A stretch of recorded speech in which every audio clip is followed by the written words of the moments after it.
correctly with the correct amount. D20 Radio, where gamers roll. www.d20radio.com.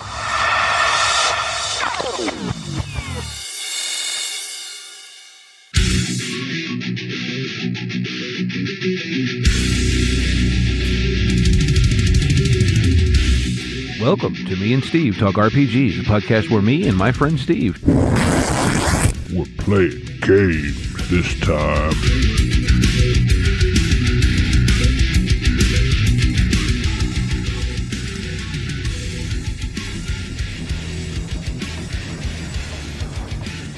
Before we begin, I want to take a moment to acknowledge something important.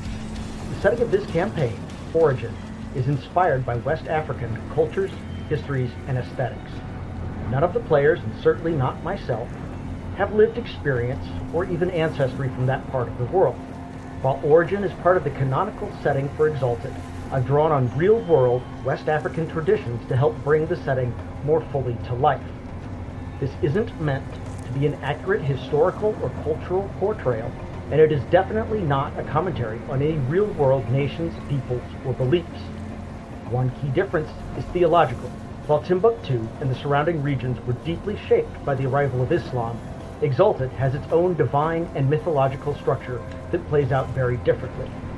My hope is to approach these inspirations with respect and care, and I welcome feedback if I fall short. In the session notes, there will be a short list of resources to learn about the real history of West Africa and the Sahel. Thank you.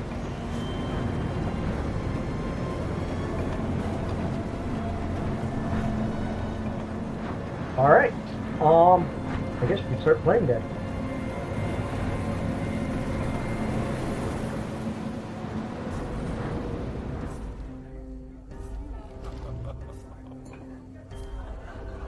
And Makala stands up, bows, and departs. Mm-hmm. Logan, Nim, and your Baram are clean and ready to go and dressed and headed back to the marketplace, question mark? Yeah. Okay. Notes. I just need to put some notes somewhere. I'll add it later. Yeah, we head back to the marketplace.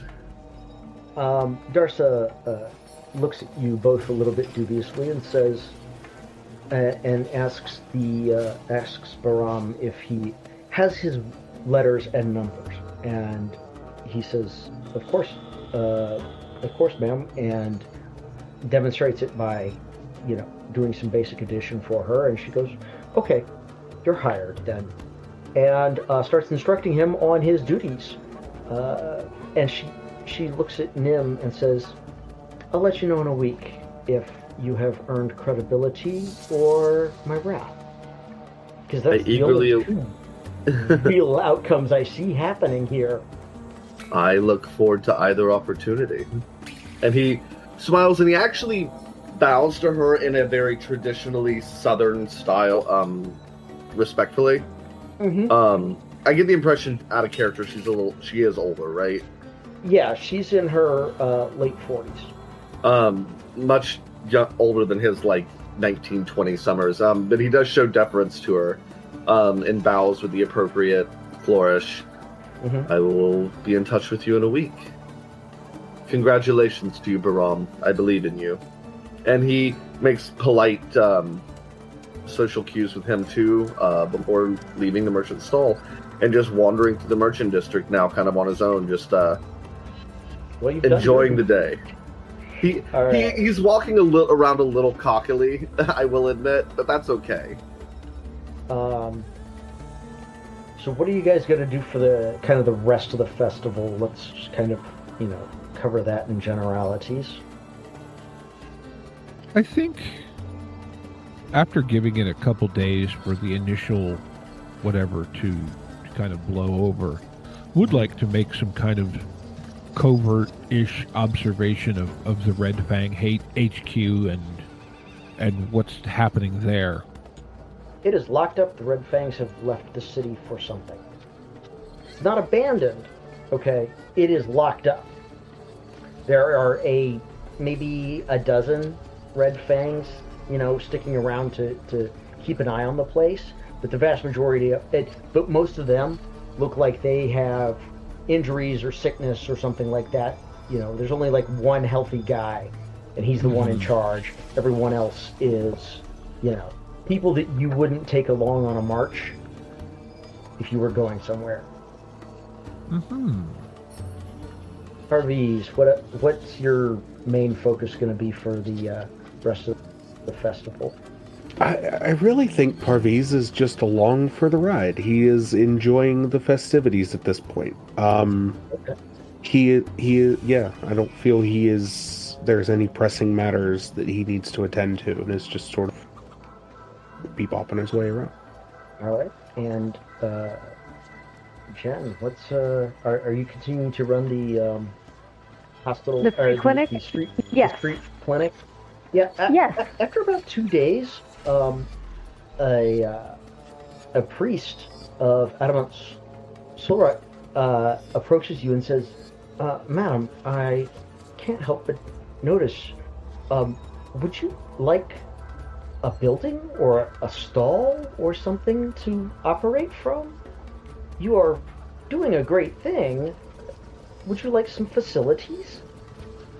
I would love that. It would be much easier, and perhaps as long as none of the people who would come see me would feel trapped, it would be easier. We could perhaps get out of the sun. And unfortunately, this won't be permanent. I'm only passing through, but I feel like this is something that I could do.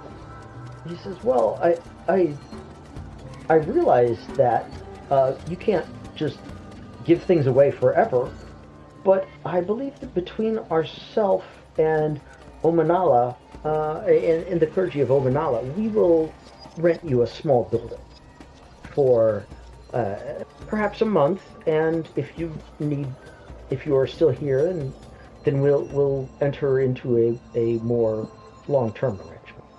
Would that be acceptable?" So basically, this is out of character. He's basically saying, "Here, let me give you a place. Let me rent you a place to kind of set up an information network from for a nominal fee." Well, I mean, he's thinking of it as a free clinic, and if the clergy of Adamant Solrak pay for it, then they get to take some credit for it. I will bow very politely and say that would be most helpful, and I do appreciate it. All right, and so yeah, within a day you have a small building, and it has a sign on the front that says "Provided by the priesthood of Adamant Solrak." All right. Of course it does. One of the things that I will ensure, though, is that priests are more than welcome to come and help, but any proselytizing will get them kicked out. Okay. I mean, they're really... most of what you get is Omanala. Omanala has some of her priests have medical knowledge. Some of her other priests are judges and so forth. You also get a viper who watches the place at night. One of the sacred vipers of Omanala. Sounds awesome. And yeah, yes, you could probably talk the merchant into that. So towards the end, you guys are actually going to be towards the end of the festival. You guys are actually going to be approached by a woman. She's probably in her 50s. She's tall, sharp-eyed. She's not Galena. She's the indigenous people, but she's walking with a purpose, and her back is straight from obviously some old discipline. Her tunic is plain, crisply folded, and her head wrap is pinned with a strip of copper, which is it's a luck tradition, frequently practiced by military and mercenary personnel. And she looks like she's got the musculature of somebody who spent a long time on campaign, but also hasn't gone on campaign recently. She carries a bottle wrapped in cloth, and she's muttering something under the breath. As she approaches, I'm going to say it's at a time when you guys are like basically gotten together for a meal. Mm-hmm. And she approaches you all and says, "I have been told you are the one I want to talk to. Can you all come with me? I do not wish to cause a panic in the streets." We have not been informed that anyone wanted to speak to us. Perhaps you could give us your name first and what your intentions are.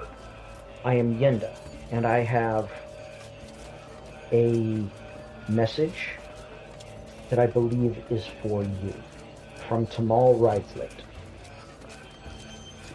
Very good. Yeah, I don't see why we can't speak. Let's go find somewhere more private. I apologize. John, did you say that her head wrap, the strip of copper, was something that was done by veterans?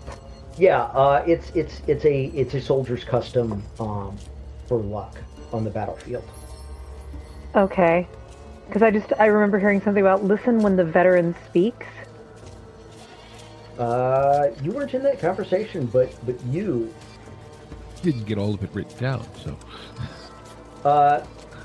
Your character wasn't in that conversation, but yes, you should remember that. Parviz is going to apprehensively follow the group, and you know. Mm-hmm. Yeah, so she takes you and she says, "Come, I have someone at my house who knows the other half of it. But Tamal told me, gave me not much of a message, but when you hear what Jolly has to say, you will understand better. But the message he gave me was Olaskos has been brooding, something's coming, and that noble bastard means to finish the job without the fire wands." She says, "I'm not entirely sure what all that meant." And the description of you foreigners was, unfortunately, I don't run in the same circles that you do, and it's taken me a while to find you. And she walks you down into, a working class neighborhood, and out front there is the scruffiest looking pony you have ever seen, sort of tied to a post. And inside the house, she introduces you to Jali, Jali, who is a 17-year-old girl who she dresses like the rural poor. Okay, I guess that's the best way to put it. And she looks at Yenda and says, "There's 4 of them? What's that going to do?" "Well, whatever." And she looks at you all and says, "There were men with red sashes seen spotted near the old granaries near my village. I'm sorry. I'm Jolly. I'm the niece and apprentice of the spirit speaker of Namara's Rest." And Yenda says, "It's a village about a day and a half's ride from here, or a day and a half's march from here." And you need us to... Well, and she says, "The men with red sashes are probably the Red Fangs." They're not in town anymore. They are at her town, it would seem. And they're going to do something that a noble bastard once done, and originally intended to use fire wands for, and it's got Olaskos brooding. I don't know who Olaskos is or why he's brooding. I just know what Tamal told me. He also wasn't entirely sober, so... Then again, Tamal is rarely entirely sober when we talk. We could approach this situation a little outside of the box. How do you mean? Well, you have been rented a hospital, have you not? What if we acquired a hospital that you did not have to pay rent on? Their headquarters, someone said over dinner the other night that it was locked up. There's a few there. Certainly could kick them out, but... We could just take it over and send a message that we have their headquarters under our control, including whatever assets they have stored there. I think that would matter a lot to them, perhaps more than it does to this noble who's hired them. And we could perhaps kill two birds with one stone. We would have to send a message to them, of course, that we have acquired their facility and begun renovations. How else can I piss them off? Ooh, we could give all of their possessions to those in need. Yes. You know, I think I figured out how I'm going to pay Bahram's weekly wages. This is wonderful. So I think there's a smirk on Cyclone's face with that last comment. My concern is this. They've left town to do something, to continue doing whatever it was they needed that shipment for. I don't think they're coming back to town peacefully. Taking over their headquarters, all well and good, certainly would piss them off. That I don't necessarily have a problem with, but... John, so having heard the noble bastard, Jolly spits on the floor and says, Lord Vesikar, it has to be him. Could we roll to know who that is? You guys haven't really dug into the nobility. He's a noble, and she explains quickly. He owns the land that we farm on, and the last harvest there were an infestation of locusts that wiped out more than a third of the harvest. We can't pay rent, and if we did fully, we told Vesikar this, Lord Vesikar this, but he, Hassar Veka, sorry, bleh, words. We told Lord Veka this, and he did not seem inclined to deliver. So we withheld what we needed, so that we would have seed to plant it, and so that we would have food for the village. And she just sort of shrugs and says, "It would not be the first time mercenaries have been turned on a village that couldn't pay rent." They were seen there when? Yesterday. I wrote here, my aunt sent me here as soon as they were seen to look for help. How many are there?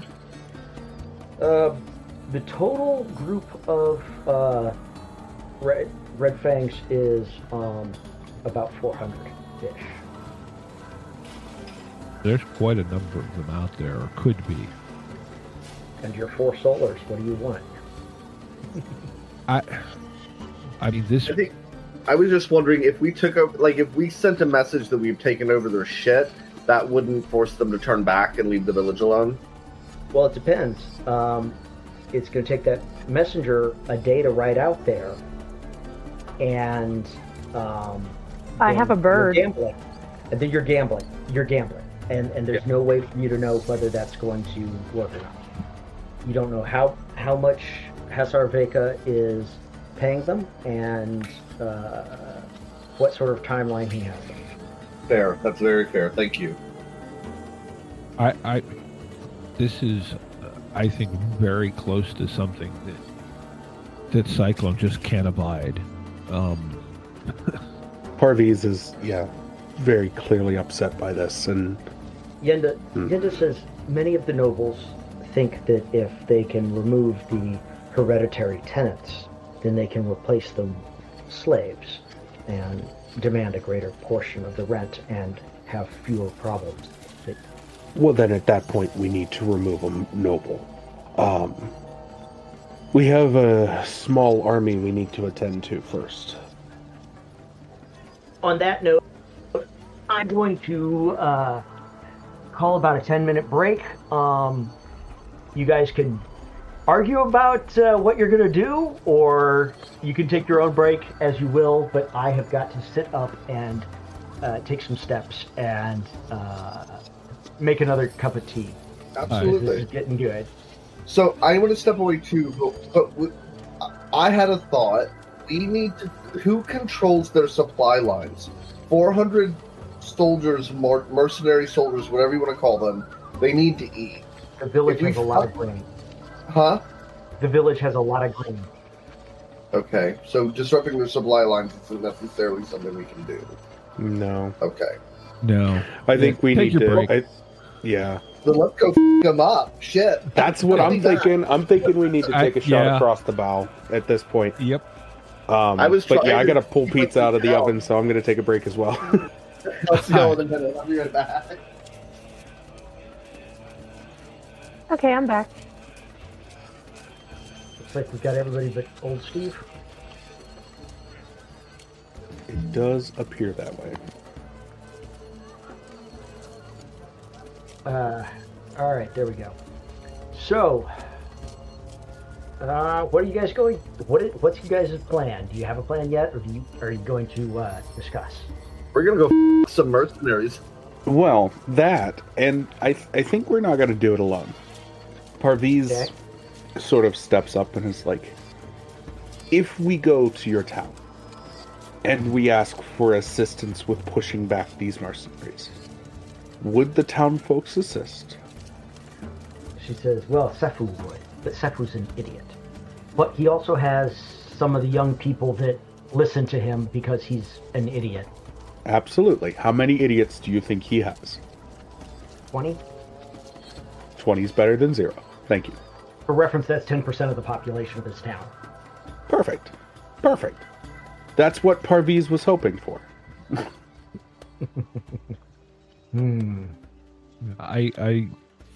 I don't see anything other than direct confrontation as a viable option, unfortunately. I agree.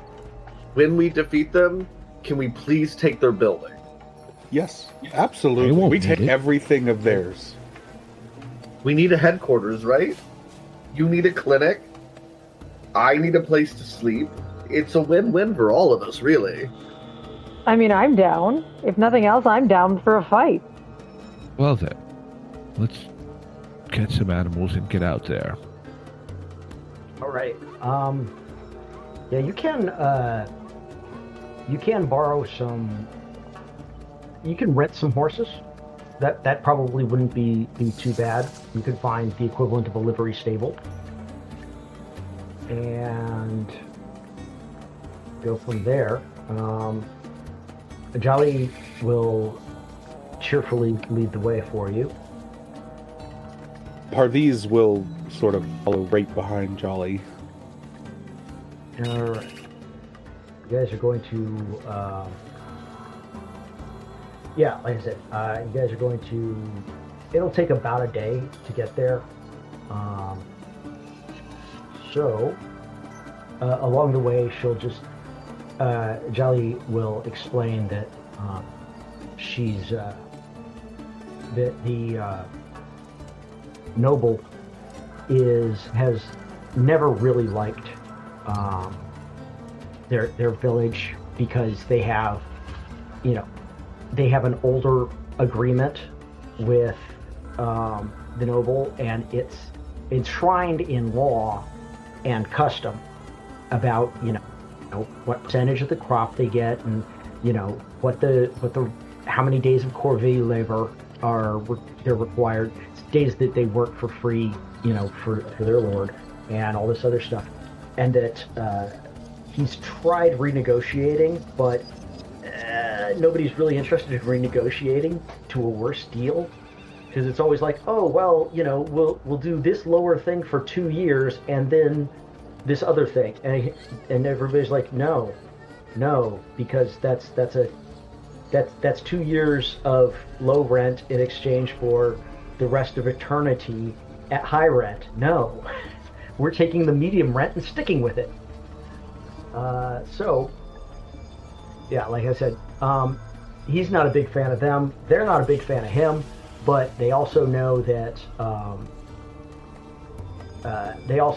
they're not in a good position if it turns into a fight. They can't really afford a fight. Mm-hmm. So, all right.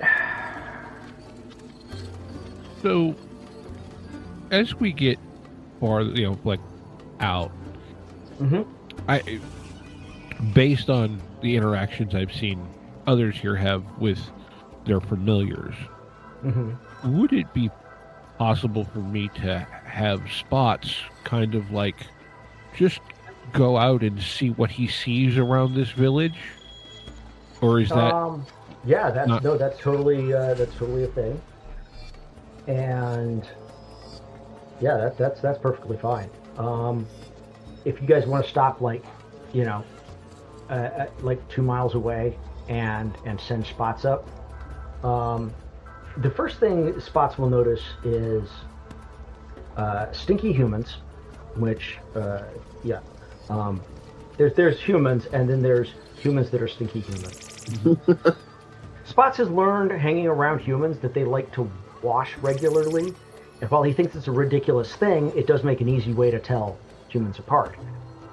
And so there's a large group of stinky humans, and they are in 4 groups surrounding the city, or surrounding the town, I should say, in the 4 compass points / major roads coming out.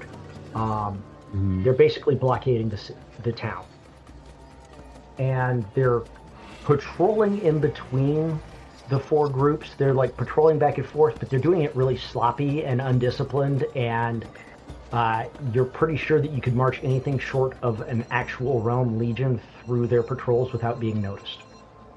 Okay.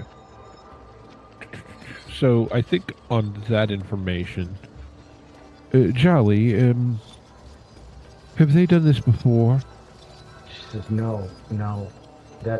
They've never sent mercenaries to go collect the rent. That's new. Oh, I mean more in the apparently blocking the roads. No, that's very strange. That's very scary. So what's the best play here? I say we sneak in and act from within so that they can't retreat and harm the town further. I have a feeling they're just going to bully and kill if they don't get what they're supposed to, and I'm not okay with that. I don't think any of us are. Sneak in. You pretty sure we could get through these guards? Well, Spot says we could get anything short of... Well, he said something about probably not a herd of rhinos through between unnoticed, but he means as long as we aren't obvious, we can get through. Okay. I think that sounds our best option. And I guess if we run into any issues, we can easily dispatch a handful of mortals. Well, let's hope it doesn't. If push comes to shove. Yes. At least not to start things off. If their intentions are what I think they are, well, blood will be shed. Probably theirs. Hopefully. Yes. Well, should we enter together or find our own ways in? Or rather, sneak in together? Well, You're fairly sure you could do it. I say we sneak together. There's no point in... If we could fit a herd of rhinos according to Spots. Spots has yet to let me down so far, so... Yeah. was that an appropriate paraphrasing, by the way? I just felt like that was... Yeah. By the way, did you bring Samarad Farouk? Or did you leave him behind for this one? I left Farouk. Okay. But I did bring Yaniv to assist with rounding up some friends and getting us a place to conversate with these people. Figured we could use an extra hand. Parviz's best friend, supporter, and partner in crime. Oh. He's the one that's cool with me doing crimes. Okay. Farouk is not cool with me doing crimes. Farouk would like to know what the heck is going on. Right.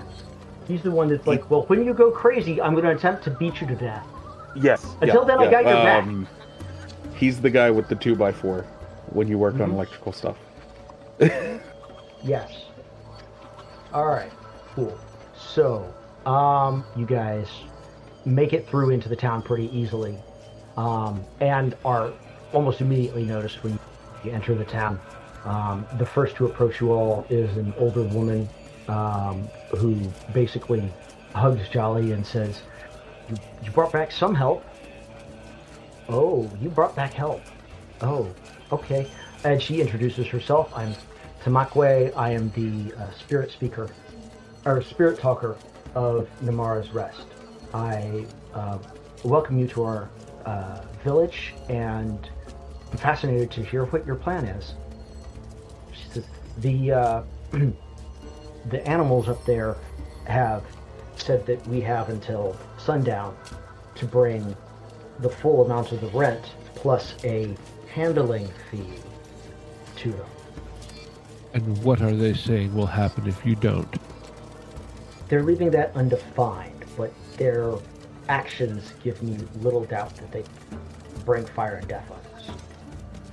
Well, it's a good thing that even at night the sun still exists, I suppose. She says, well, at night or in the sun, nobody's ever really stood up for us before. Well, perhaps it's time that changed. And he bows to her and looks to the circle. Are we ready? At this point, by the way, an older man comes up, in his late 50s, wearing a red sash. It's faded and frayed, tied with an elaborate knot, and he's carrying a ledger stick, which is a engraved walking stick used to count harvest shares. And he approaches and says, who are you, and what is your part in this? I am Bariki, headman of this village. We were brought to help. How can you help? Through many means. Persuasion, might if necessary, but persuasion is preferred. He looks a little dubious, but hey, he says, well, I thought persuasion and reason would suffice, but what those mercenaries are demanding, there are more of them than there are people in this town. And there are 5 of us. Plus a hyena, the size of a horse. Spots is no problem. And an eagle. Oh, and you hear a little mouse squeak on Nim's shoulder. Yes, we know you're here too, lovely. And he, scratches its ears. I think these seem like fair odds. Yeah, and I brought Yadiv. Everything's gonna be good. An eagle? What eagle? I'm counting a raven. Oh, sorry, Raven. Wrong familiar. Wrong character. Wrong character. Our friend here had mentioned a name, said he was a bit of a fool.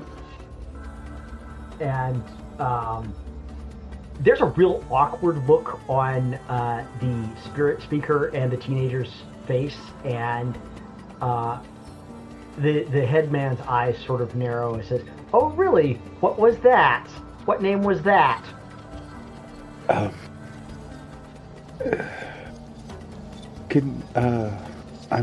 blanking. I'm literally blanking. I didn't write it down, so I have a feeling it was Bariki, but No, it was Sefu. okay. Sefu.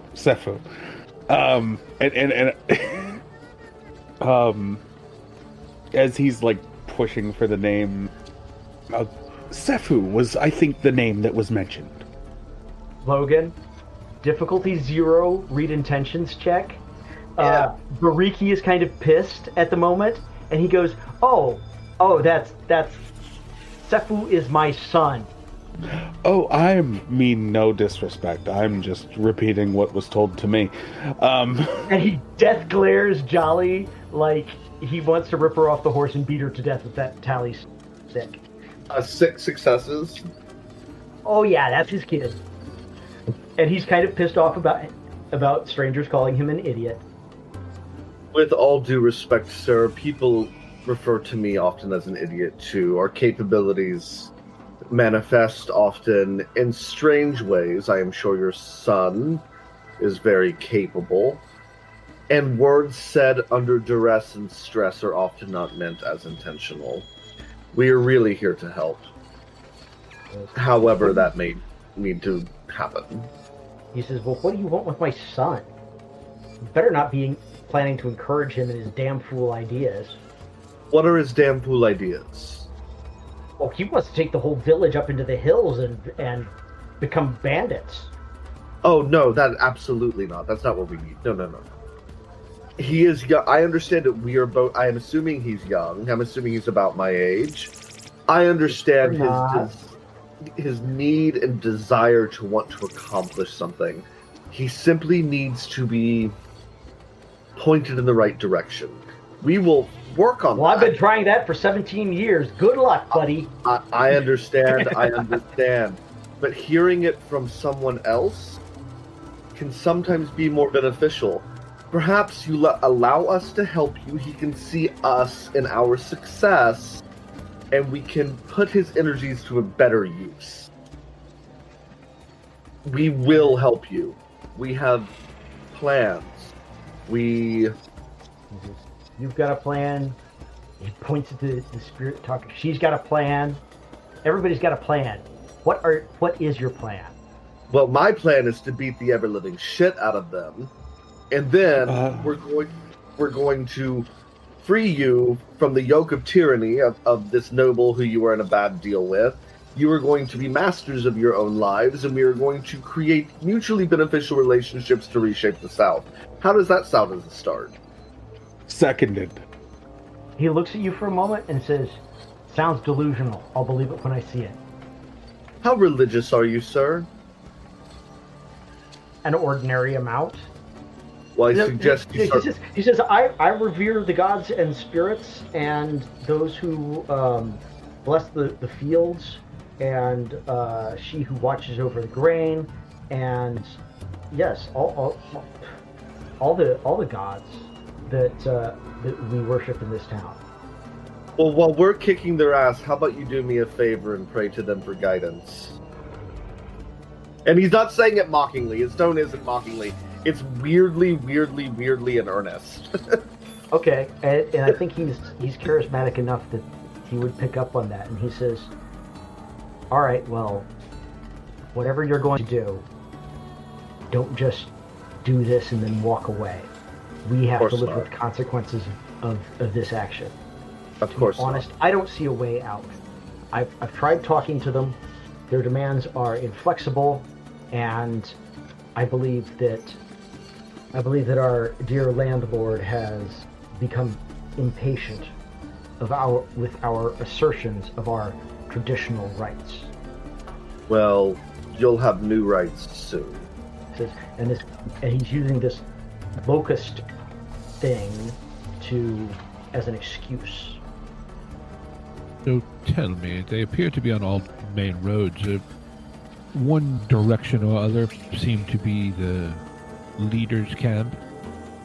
So I guess I misspoke, because there's two.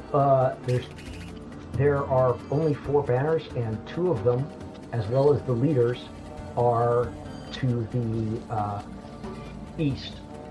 Then there's one to the southwest and one to the northwest.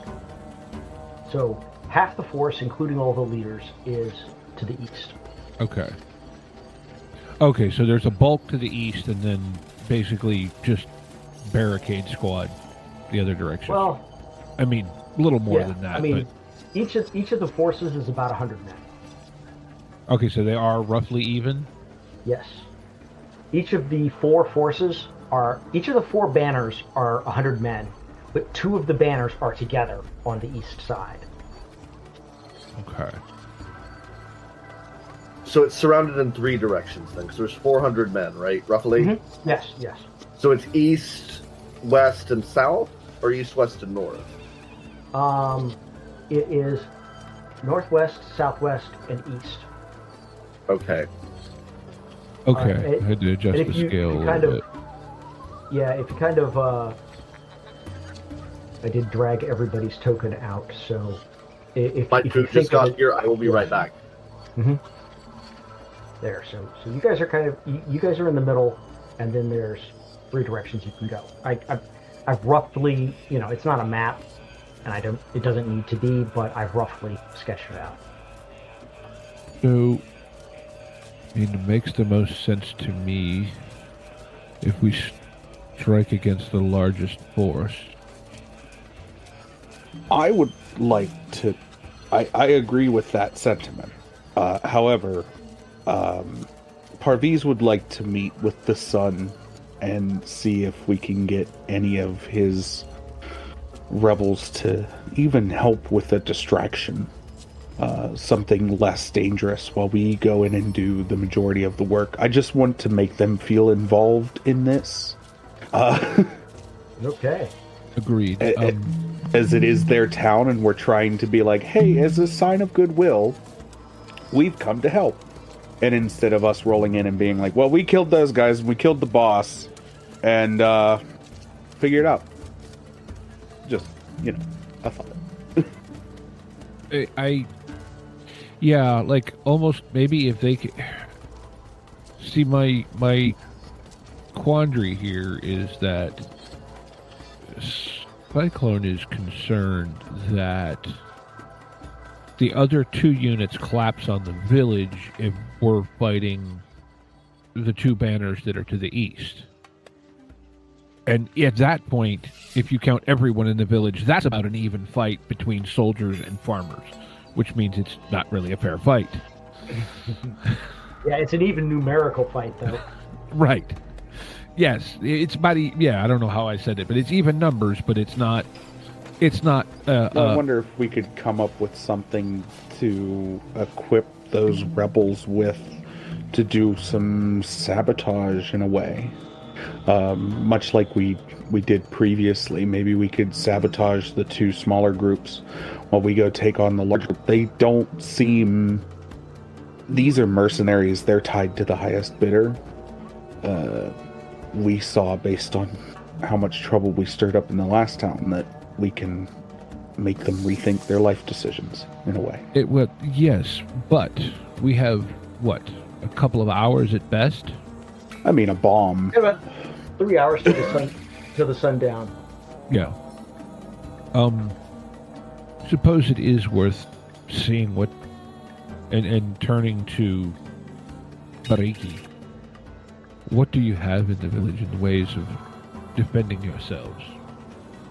He sort of shrugs and says, knives, scythes. The shepherds and such carry spears to fend off wild animals. Mm-hmm. No armor, no shields, no helmets, none of that. Wish we'd have thought a little bit about it. We could have done some arms trafficking on the way up here. Look, that was in my brain, but, the problem is we were beating feet and hauling a stolen arms shipment out of the city. Probably is. I'm not saying the whole arms shipment. I'm just saying a handful of those things might have been a little useful. Well... but we can figure it out. I mean, I know how we could get them all to attack us at once. Well... As do I. And if you give me just taps his forehead a little bit. Well, if you give me a stage large enough and a microphone big enough, I can hear all their voices. Or they could hear mine. Now, just again addressing Bariki. What was your existing agreement for how much coin and how much are the mercenaries demanding? He says, "Oh, no not coin. We pay in bushels of grain. And he explains it to you. I don't honestly have that stuff memorized, but basically what they're demanding is the full rent plus about 25% as late fees and handling charges, which would not only wipe out all their seed for the next season, but also leave people to starve to death. So what I'm trying to get at here, to just make it quick, I say we approach the mercenaries with the offer that they turn around and go away, and we will deliver the payment that the village has. And this is where, like, I'm assuming, like, Parviz might be a little more knowledgeable as far as values, whatever. Like, in terms of our finances, how short are they? Are they, like... Significantly short. Okay. Yeah, because, and correct me if I'm wrong, Deck, but they're not looking for... They don't care about coin at this point at all. They're looking for the grain exclusively. Is that correct? They're looking for the grain, and at this point, they're also jacking things up so that they have an excuse to wipe out the village. Paying them off. Yeah. At best, a short-term solution. Yeah. Well, so what I was thinking here is we go to the mercenaries with the offer of, this is what you can have and you can leave, or we can do it the hard way. Okay. Instead of just outright assault. Okay. To kick things up. That's what Steve is thinking. Like, ideally, the thing would be, you guys go away, we'll bring the payment in, but I know that's not going to work. I'm just saying that was where my head was. All right. It's a perfectly cromulent place to put your head. Is everybody going on this little parlay? You know what I'm saying, though? Like essentially, we approach with, this is the offer. Part of my thought was, like, because our quarrel largely is with the Red Fang in this circumstance, less so with the Lord, although the Lord appears to be a bit of a sleaze, too. I mean, who do you think has hired the Red Fang to go enforce order? Well, right. Yeah, from Parviz's point of view, his quarrel is less with the Red Fang and more with the noble at this point. Well, because they're just a mercenary group hired to do a job, not the person that hired them to do the job to be a slumlord. I find it incredibly funny that we're looking at this exactly the opposite way. Like, yeah. And I'm not, like, it's not that one of us is right and the other one's wrong. It's just that we're literally looking at this and going, I have more of a problem with them. He's not good, but these are the guys I don't like. And it's literally... Well, Parviz just goes back to remember the last time we had a bunch of these guys in a room together, we ended up with a handful of them that actually trust us. Are any of them here? Well, that's the other... Other point question. Is if we go out, we at least make ourselves known before stuff kicks off. Do we want to? Sorry, not to keep throwing wrenches, but do we really want to make ourselves known at this point? We tried to keep a low profile the last time we did stuff. Well, and there are clearly forces at work larger than a village, a town, a city. Well, Cyclone, if some of them know you, perhaps you parlay with them. Parviz, you work with the man's son to get the rebels ready for anything that might happen. And the rest of us can either go with either one of you to serve as backup. Fair enough. You actually spoke with the men in their employ. A couple of them might recognize me, but you spoke to a couple of them. I did? Yes. Oh. After the warehouse. Or during the warehouse episode. Oh, right. Duh. Sorry. That's Logan being having a total moment. I apologize. Well, then I will go with you, Cyclone. I'm happy to assist. I think, with no disrespect, having a healer on hand to make sure that any troops are fully well and up to date sounds pretty appeasing to me. Give it a second. There's a small person issue downstairs. Ah, got it. What's going on? She's eating dinner, and there are two dogs that are very, very interested in her food. Oh. Okay. What? I've never met a golden that was interested in food. Dogs? Food? Excuse me? Never. Never dogs and food. Right? Not my dog sitting under my desk here eating my pizza crust. No. All right. But anyways, sort of discussed the idea of Steve's character and Logan going to check out the mercenaries, and then I'm going to speak with the Sun and have him gather his troops. And if you would like to come along to maybe assist with getting them, any medical aid they might need to make sure they're as healthy as possible or taken care of in any way that they might need, would be greatly appreciated. All right. So Parviz is hanging back, and Cyclone is going forward, and Nim is going with Cyclone. We could have Fenn just patrolling the village since he's not here. Yeah. Spots staying in the village or going with you? I think have him kind of flank to the south. I'm assuming we probably have some sort of like whistle code type thing we've used in the past. Yeah. Of just basic signals, not, So, yeah, kind of in that arc, so to speak, between in that general area. And Jen, what is Firamar Saelen doing? Player is choking. Hold on. Oh no. Oh no, that's fine. I just managed to swallow something, went down the wrong pipe. Because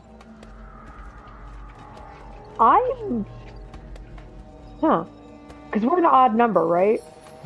There's 4 of y'all here. Finn is out consuming alcohol or something.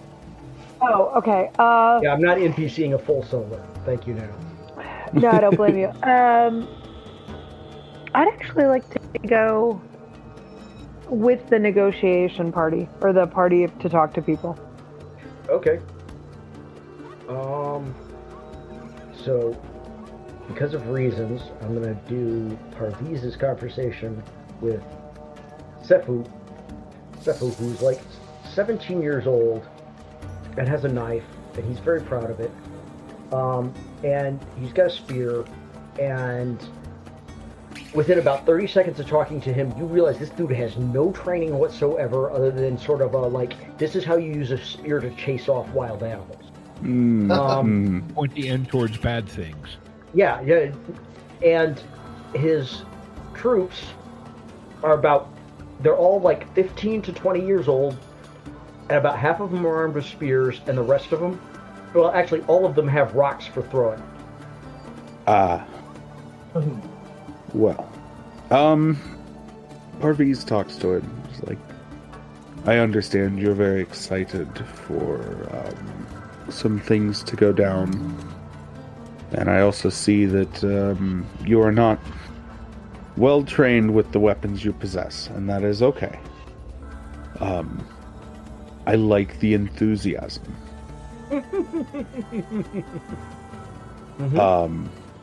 However, let me discuss with my cohorts, as we may have other plans for you and your crew that may be helpful, aside from a frontal assault, as I don't want to see you lose in the way I've seen many others lose. All right. So you guys walk out from the village, and how are you announcing yourselves? Or are you waiting for them to ask? I follow Cyclone's lead on this. I think at this point, Cyclone is literally just walking straight up road. Like, All right. like not making any pretense of hiding. Mm-hmm. Okay, you guys get like maybe 50 yards away from the main group, and a couple of them walk out, and they're like, "Who the hell are you? What are you doing here?" Come to speak to your commander. Well, that's not typical. You from that village down there? I think at this point, Cyclone looks at them, looks back to the village, looks back at them and says, "No, I fell out of the sky. Where do you think I came from?" Well, if you're here to negotiate, all he's going to do is cuss you out and tell you to bring what you owe. Is that all he'll do? If you're lucky, you catch him in a bad mood, he might give you something to remember him by. Oh, I really hope I catch him in a bad mood then. And Nim bites his bottom lip. Now, can we please negotiate with him? The day is growing short. Yep. That's why we're eating the last of our food before we go down and, explain to them, peasants, about how they should pay their bills. The last of your food, you say? No, not the last of our food. The last meal of the day. Were you dropped as a child? And he just wanders off. He just smirks and goes, "Might have been." He wanders off, and after a couple of minutes, you guys see a very large guy, a towering man, weathered face, piercing pale blue eyes, streaks of gray in his hair. He's got jagged scars. He's got a nose that looks like it has been broken more times than he can probably remember. He's got a missing finger on his left hand, and he's got a large cleaver-like sword, and he just walks down. His sword, is it a magical material? No. Okay. No. He just looks at you all and says, "What?" We've come to negotiate for your... Cyclone, what's the word? Surrender? No, not surrender. Actually, I'd really like you to bend a knee to me. I think at this point, Cyclone just chuckles. Like, have you been getting into the moldy bread? You have moldy bread too? No food and moldy bread? That explains so much. Look, I'm a busy man. You're a busy man. What's it gonna take for you to just leave? Oh, I already told. Or bend your knee. I already told. Well, so bending the knee ain't gonna happen. For us to leave, they pay what they owe. It's that simple. And is it a promise that you won't bend a knee? Yes. Care to shake on that? I'm done wasting my time here. And he turns. I will pull a pebble from my pocket and throw it at his head. I'm going to assume you have at least one dot and throw. Absolutely not. Or a dexterity more than two. I have or a dexterity more than two. I do have a dexterity more than two. Pop him in the head with the pill. I will spend a willpower on that if I need to as well. You don't need to spend a willpower on that. You pop him in the head, and he turns around and he says, "Excuse the f*** out of me." What happened? I don't know. He shows his hands. He walks up to you, he gets in your personal space, and he lifts his hand, and if you don't do something, he is going to backhand you across the face. Oh, is he? He starts to backhand me by the face, and I'm going to, go into my, what form do I have? It's the swaying grass style. Into the swaying grass style, and his body just, turns into, this wave that undulates down as he bends back and spins into a handspring to tap this guy's hand with his foot, out of the way as he's now 2 feet away from him. I can do this all day, and I will absolutely roll for that. I just need to get my stuff. No, what you need to roll is closer to a joined battle. Oh, is that what I'm rolling? Yeah, you should definitely roll a joined battle.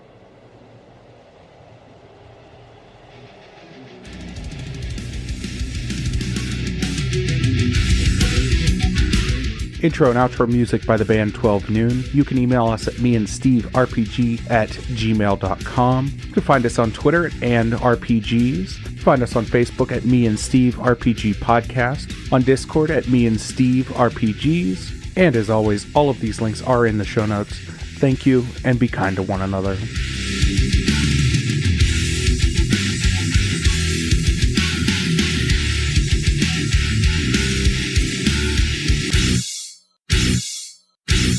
How much for the cigar? Cigar, $20, dog. You gotta go down the street to the store and buy that.